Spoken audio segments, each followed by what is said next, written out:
السلام علیکم ورحمۃ اللہ وبرکاتہ۔ معزز سامعین، آپ مجھے سن رہے ہیں، میں قارن سارے میں درج کر رہا ہوں۔ اس سے پہلے اگر آپ نے میرے چینل کو سبسکرائب نہیں کیا تو چینل کو سبسکرائب بھی کر لیں، لائک بھی کریں، شیئر بھی کریں اور اچھے سے کمنٹ بھی کریں تاکہ میری حوصلہ افزائی بھی ہو اور اگر آنے والی ویڈیو آپ کو مل سکے۔ تو معزز سامعین، آج میں قرآن پاک کی ایک آیت کا ترجمہ اور مفہوم بیان کرنا چاہتا ہوں۔ اعوذ باللہ من الشیطان الرجیم، بسم اللہ الرحمن الرحیم۔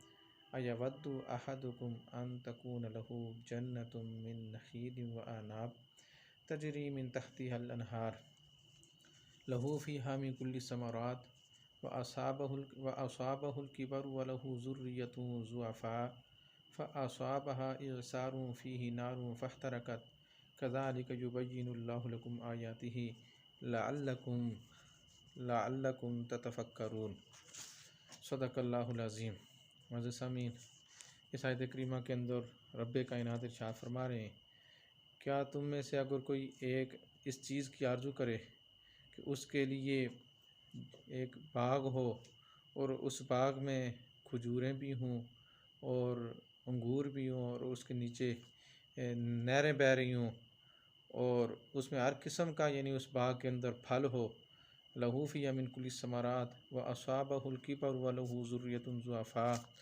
اور اس انسان کو بڑھاپا پہنچے اور اس کی چھوٹی چھوٹی اولاد ہو، فاصابہ اعصار فیہ نار فاحترقت، بس اس حالت میں وہ انسان کمزور بھی ہو، بڑھاپے کی حالت میں، اور اس کی چھوٹی چھوٹی اولاد بھی ہو، اور اس حالت میں اس کے باغ پر اللہ کی طرف سے کوئی عذاب آ جائے،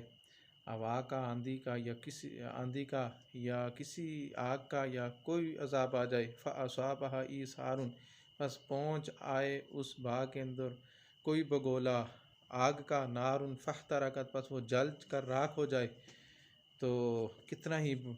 بڑا یعنی اس انسان کو نقصان ہوگا۔ اس لیے اللہ رب کائنات نے فرمایا، کذالک یبین اللہ لکم آیاتہ، اسی طرح میں اللہ بیان کرتا ہوں تمہارے لیے آیات کو، لعلکم تتفکرون، تاکہ تم فکر کرو، سوچ کرو، سمجھو۔ معزز سامعین، اس آیت کریمہ کے اندر رب کائنات نے فرمایا کہ ایک انسان جو ہے وہ دنیا کے اندر کہے کہ میں مسلمان ہوں، لیکن اس کی زندگی جو ہے وہ قرآن کے مخالف ہو اور وہ اس قرآن کے روگردانی کرے اور اس کی تلاوت نہ کرے، اس کو سمجھے نہ، اس کے مطابق زندگی نہ بسر کرے اور اپنے آپ کو مسلمان کہلوائے، تو فرمایا کہ ایسا انسان جو ہے وہ اس نادان کی طرح ہے کہ جس انسان